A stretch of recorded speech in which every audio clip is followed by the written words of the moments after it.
அண்மை செய்தி. சென்னை சைதாப்பேட்டை ஜாஃபர்கான் பேட்டையில் இடையூறாக உள்ள டாஸ்மாக் கடையை அகற்ற வலியுறுத்தி பொதுமக்கள் அப்பகுதியில் போராட்டத்தில் ஈடுபட்டு வருகிறார்கள். அண்மை செய்தியாக பார்க்கிறோம்.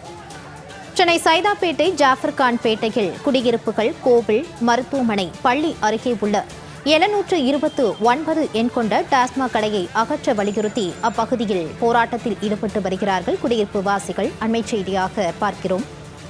717 மதுக்கடைகளை மூடியது போல் மக்களுக்கு இடையூறாக இருக்கும் இந்த டாஸ்மாக் கடைகளையும் மூட வேண்டும் என பொதுமக்கள் வலியுறுத்தி வருகின்றனர். கூடுதல் விவரங்களோடு இணைக்கிறார் செய்தியாளர் ஜெயலானி. வணக்கம் ஜெயலானி, இந்த போராட்டம் தொடர்பான விவரம்.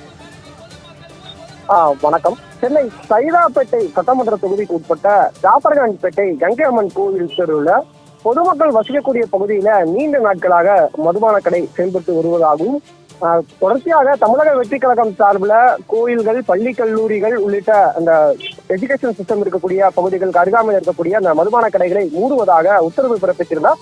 அதன் அடிப்படையில 717 மதுபான கடைகள் மூடியதாகவும் அரசு தகவல் தெரிவித்திருக்கிறது. இந்த நிலையில சென்னை சைதாப்பேட்டை கங்கையம்மன் கோவில் தெரு அருகில் இருக்கக்கூடிய அந்த மதுபான கடையினால அப்பகுதி மக்கள் பல்வேறு சிரமங்களை சந்தித்து வருவதாகவும் இந்த கடையினை மூடுவதற்கு இந்த அரசு நடவடிக்கை எடுக்க வேண்டும் என்பதாக அப்பகுதி மக்கள் அந்த பகுதியில திரண்டு போராட்டத்தில் ஈடுபட்டு வந்தது பெரும் பரபரப்பை ஏற்படுத்தியிருக்கிறது.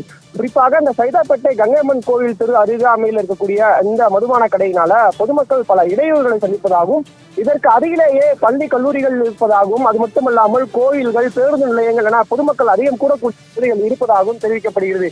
இதற்கு முந்தைய அரசிடமும் இந்த பகுதியில் இருக்கக்கூடிய இந்த மதுபான கடையை உடனடியாக மூட வேண்டும் என்பதாக கோரிக்கை என்பது வைக்கப்பட்டதாகவும், ஆனால் அந்த அரசு எந்த ஒரு நடவடிக்கையும் எடுக்கவில்லை.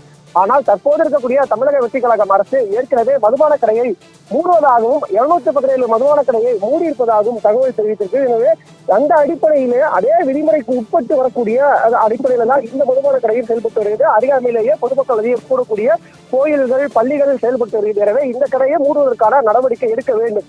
அவ்வாறு எடுக்கவில்லை என்றால் எங்கள் பகுதி மக்கள் அனைவரும் திரண்டு அடுத்த கட்ட போராட்டத்தை தீவிரமாக எடுப்போம் என்பதாக அப்பகுதி மக்கள் கொதித்தெழுந்து பேசக்கூடிய காட்சிகளை நம்மால் பார்க்க முடியும். எனவே தமிழக அரசு உடனடியாக இவர்களது கோரிக்கை நிறைவேற்றும் வகையில பகுதியில் இருக்கக்கூடிய அந்த மதுபான கடையை உடனடியாக விதிமுறை மீறலாக செயல்பட்டு வந்தால் அதை அகற்றுவதற்கான நடவடிக்கை எடுக்க வேண்டும் என்பதே அப்பகுதி மக்களின் கோரிக்கையாக இருக்கிறது. ஜெயலானி, தொடர்பான கூடுதல் விவரங்களுக்கு நன்றி.